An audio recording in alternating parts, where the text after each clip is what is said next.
अग्निर्वृत्राणि जङ्गनात् द्रविणस्युर्विपन्यया समित्तः शुक्र आहुतः समित्तः शुक्र आहुतः।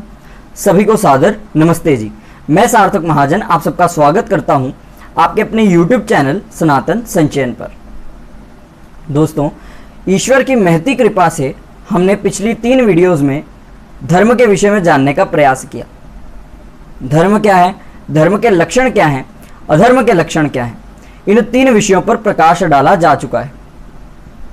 धर्म चर्चा की इस श्रृंखला को आगे बढ़ाते हुए आज धर्म और संप्रदाय में भेद जानने का प्रयास करते हैं।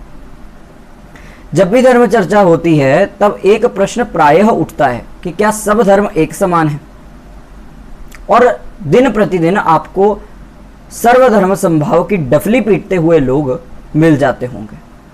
इससे हम यह अनुमान लगा सकते हैं कि लोग धर्म और संप्रदाय को एक माने बैठे हैं, परंतु वास्तव में इन दोनों में भेद है, ये आपस में एक दूसरे से भिन्न है। इस बात को जानने के लिए जो भी युक्ति प्रमाण हैं उनका आज विचार विमर्श करते हैं और बिना समय व्यर्थ किए धर्म चर्चा की इस श्रृंखला को आगे बढ़ाते हैं। सर्वप्रथम तो धर्म और संप्रदाय की परिभाषा में जमीन आसमान का अंतर है। धर्म ऐसे गुणकर्म स्वभाव होते हैं जिनको धारण करने से, जिनको अपने आचरण में लाने से स्वयं का और समाज का कल्याण होता है, उत्थान होता है, रक्षा होती है और मोक्ष की सिद्धि होती है, उसे धर्म कहते हैं। परंतु संप्रदाय का अर्थ ठीक इससे भिन्न है। संप्रदाय का संबंध आचरण से नहीं है, संप्रदाय का संबंध तो बाह्य कारणों से है, जैसे वेशभूषा, बोलचाल, खान पान इत्यादि।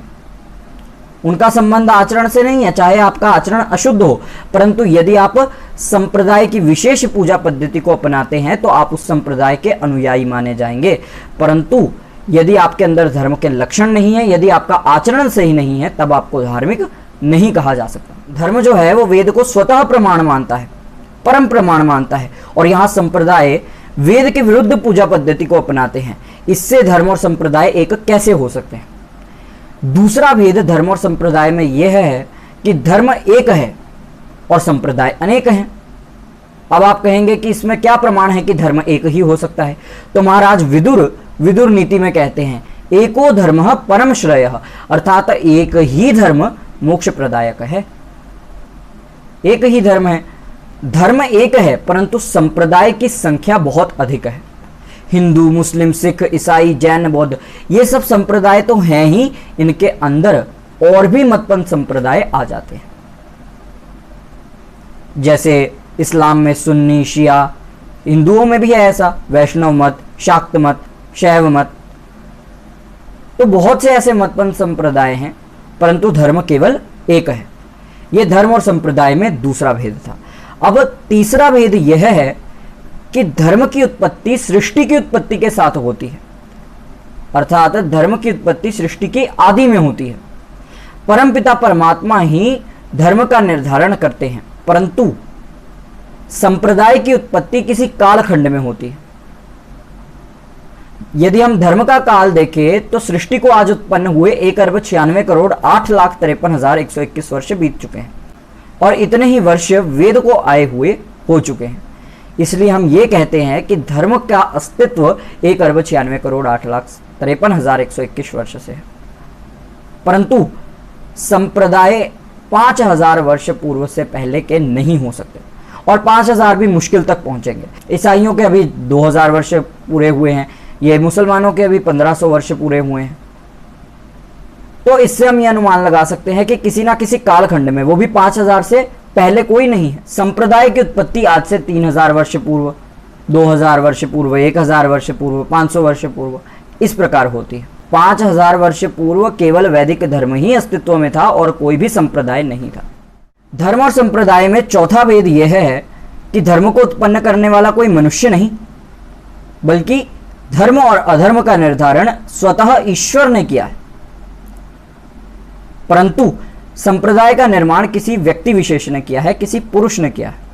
इस बात का प्रमाण यह है कि यजुर्वेद में आया है, दृष्टवा रूपे व्याकरोत सत्यानृते प्रजापति, अर्थात ईश्वर ने सत्य असत्य नृत्य अनृत्य और धर्म और अधर्म का निर्धारण किया है।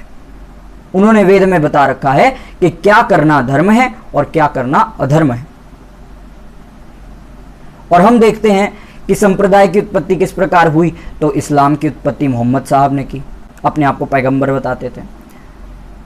ईसाईयत की उत्पत्ति ईसा मसीह ने की, वो अपने आप को ईश्वर का पुत्र बताते थे। तो इस प्रकार से देखा जाता है कि मनुष्य के द्वारा संप्रदायों की उत्पत्ति की गई है, परंतु धर्म की उत्पत्ति ईश्वर ने की है।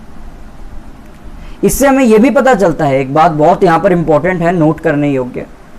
ईश्वर का एक गुण यह है कि ईश्वर सर्वज्ञ है, इसीलिए उसके नियम अपरिवर्तनशील हैं। उसको पता है कि क्या नियम सार्वभौमिक हैं, सर्वकालिक है, सब काल के लिए अनुकूल होंगे। इसीलिए वेद में उन्हीं नियमों को स्थान दिया गया है। परंतु मनुष्य द्वारा निर्मित जो नियम होते हैं वो परिवर्तनशील होते हैं। क्यों? क्योंकि मनुष्य अल्पज्ञ है। उसको नहीं पता कि आज जिस नियम का मैं गठन कर रहा हूं, कल को वो कार्य का है या नहीं है, कल को वो काम का है या नहीं है, उसे इस बात का कोई अनुमान नहीं। परंतु ईश्वर के सर्वज्ञ होने से इस बात का उसको अनुमान होता है कि क्या सार्वभौमिक है, क्या नहीं है। इसीलिए उन्हीं बातों को वेद में रखा गया है जो सनातन है, जो आज भी हमारे लिए उतनी ही उपयोगी है जितनी पहले के मनुष्यों के लिए थी। धर्म और संप्रदाय में पांचवा भेद यह है कि धर्म किसी भी प्रकार से सृष्टि नियम के प्रतिकूल नहीं होता, सदा सृष्टि नियम के अनुकूल रहता है। परंतु ऐसा संप्रदाय में नहीं देखने को मिलता। संप्रदाय में तो चमत्कार की कहानियां बड़ी पड़ी हुई हैं। पुराणों को देख लीजिए, पुराण को देख लीजिए, बाइबल को देख लीजिए, सब में चमत्कारों की कहानियां हैं, सृष्टि नियम के विपरीत है। परंतु वेद में, पीछे आप देख रहे हैं वेद रखे हैं, उनमें एक भी कथा ऐसी नहीं है जिसमें चमत्कार का कोई जिक्र हो। सभी सृष्टि नियम के अनुकूल हैं, विज्ञान भरा पड़ा है।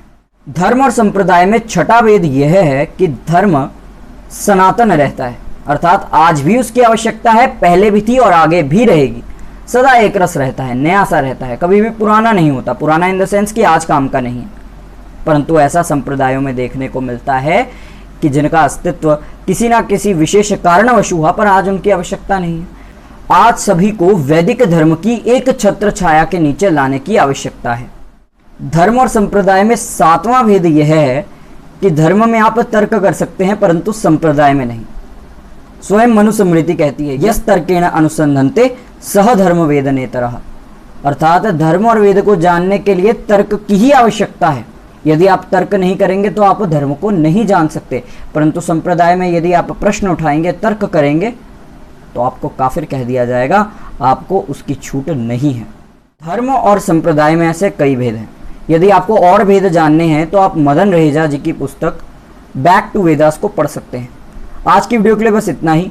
आशा करता हूं कि आपको आज की वीडियो पसंद आई होगी। मिलेंगे किसी अन्य वीडियो में किसी अन्य टॉपिक के साथ। तब तक के लिए सुखी रहिए, सुरक्षित रहिए। जय श्री राम।